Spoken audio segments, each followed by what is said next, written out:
still talking about shaking up those plateaus, so pull up a mat and listen.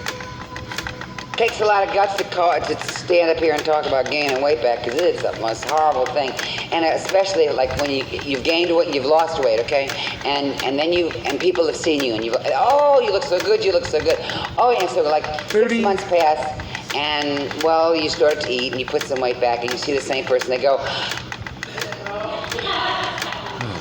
and at first they go, to see if there's another division, they go, hi, and then they don't know what to say, and sometimes they say stupid things like, what, did you win the pork lottery? It's true. Whispering behind the back that's as old as Cleopatra. Jill, tell me your definition of a plateau, and start with a plateau is. A plateau is staying in the same exact place where you don't want to be, in my definition. It's in a very stagnant, unhappy place. It smells. It stinks. It stinks.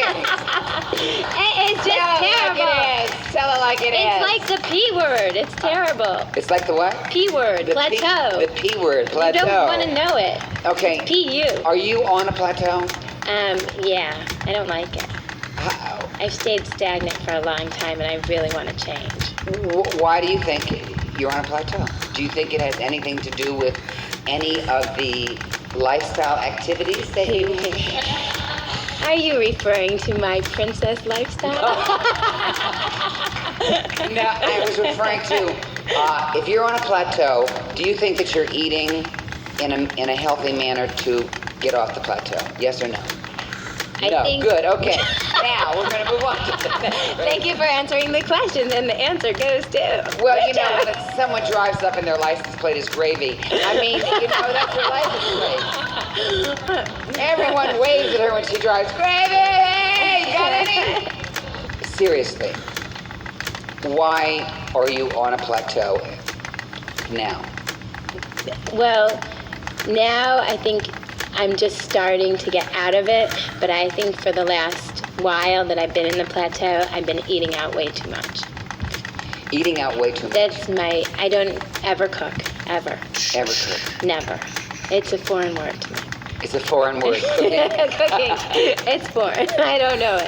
But okay, for you to stick to this to get off the plateau, you know, you're laughing, but it's true. There's a lot of people that eat out a lot.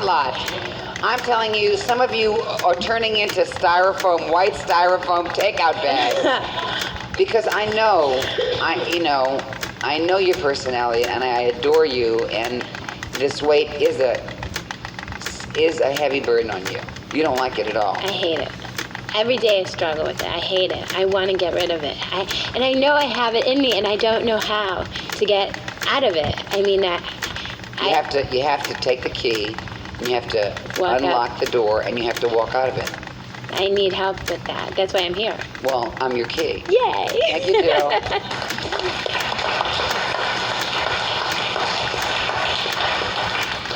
I do believe that at some points in your life, you could be on a plateau, and it is true that the body is sort of readjusting. You're losing inches. You may not be losing pounds as quickly as you want or on a regular basis. I think sometimes that does happen, but I'm using the word sometimes.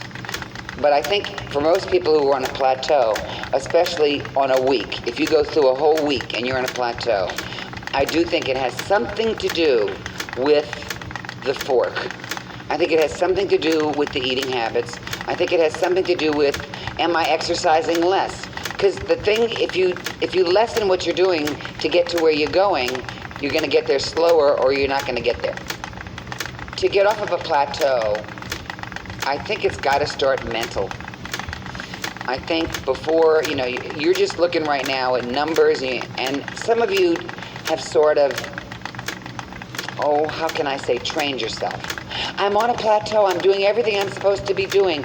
I'm eating right and I'm exercising. I'm going to the bathroom. I'm drinking my water. But if we slowed you down, it would sound more like this. I'm really trying hard I'm really eating healthy, except for those quesadillas and that guacamole that I had. And I think I had that steak béarnaise sauce and those fries. And I'm really exercising, but I've been out of town for 4 weeks and I haven't been to the studio. And So you start reading between the lines, and it's just like when you say to somebody, "What'd you have for breakfast?" They go, "I had a small bowl of cereal, and I had orange juice, and a waffle, and 2 soft-boiled eggs. Then I had a bacon sandwich." I go, "I'm sorry I asked you." Before we talk about inventory, and we have to be honest and go, all right, I ate 3 sandwiches. All right, I ate 4. And if you cut them up in 4s, they look smaller. So you feel like you're just at a tea party. So you can eat more sandwiches, but 4 of them equals 1 sandwich. So if you had 12, let's see. How many sandwiches would that be? 3. Mentally, you have to say, the numbers are not matching my energy output. What's happening here? Am I not exercising to my fullest? Am I not really practicing the eating? Because 1 day off, 1 day off, 1 meal off. Some of you have gained 2-3 pounds in a day, And I'm going to tell you one of the worst habits, and some of you do it, and I don't, and I'm proud that I don't do it. I weigh myself once. I weigh myself in the morning. Don't weigh yourself at night. Now, some of you rush home and weigh yourself because you've exercised and you've lost a little water. Man, you're just so elated and happy. But don't be, hooked on those numbers. You know a plateau by how your clothes feel. You know a plateau also how your body works. You also know that the mental plateau has to come before the physical plateau breaks. The mental plateau has to be, I have to clean up my eating. I really do. You have to say to yourself, I'm on a plateau. I'm eating out too much, or I'm skipping meals, or I didn't go to exercise class, or I'm eating late at night, or whatever it is. Get it out, know what it is mentally, and then work on it physically. And the only way to work on it physically is you open the refrigerator and close it without taking anything out of it. It's like going shopping, but you don't buy anything. You know what I mean, fellas? You open it up, you look around, see that that's it. It's fridgy shopping. You open it up, you look around, go, everyone there? Okay, I'm going to class, I'll be right back. No one eat each other, okay? I know where you are. I don't want to see any cannibalism in this refrigerator. Actually, the picture of the week on my webpage, I got an email. She goes, I'd like to see the inside of your refrigerator, which I thought was quite personal, Let me see your underwear drawer. So, oh, yeah. I just made my refrigerator so pretty. Carrots and Brussels sprouts. Wait! And then I stuck a big cake in it, right in the middle of all of this. Says to me, a picture of the week.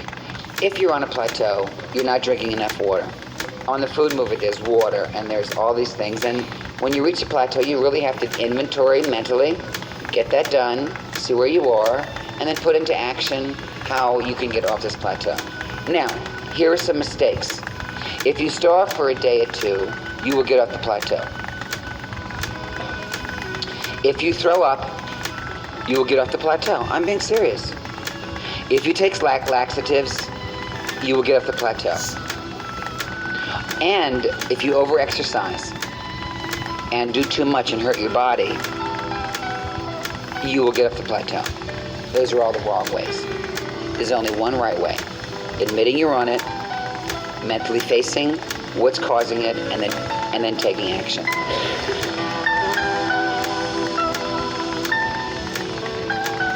Well, now you know about plateaus. How they can be so difficult and frustrating. But remember what everyone said. Plateaus have something to do with the fork and with our body's inactivity. So take another inventory and don't forget about drinking that water. And the next thing you know, you'll be off that plateau and headed for tape 5. See you there. That will be coming up in the next 2 parts. Parts number 9 and 10. Alright? Okay. I'm going to transport.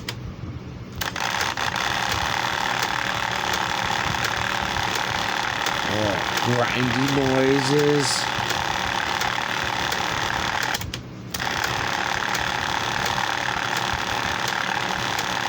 Here, hold up.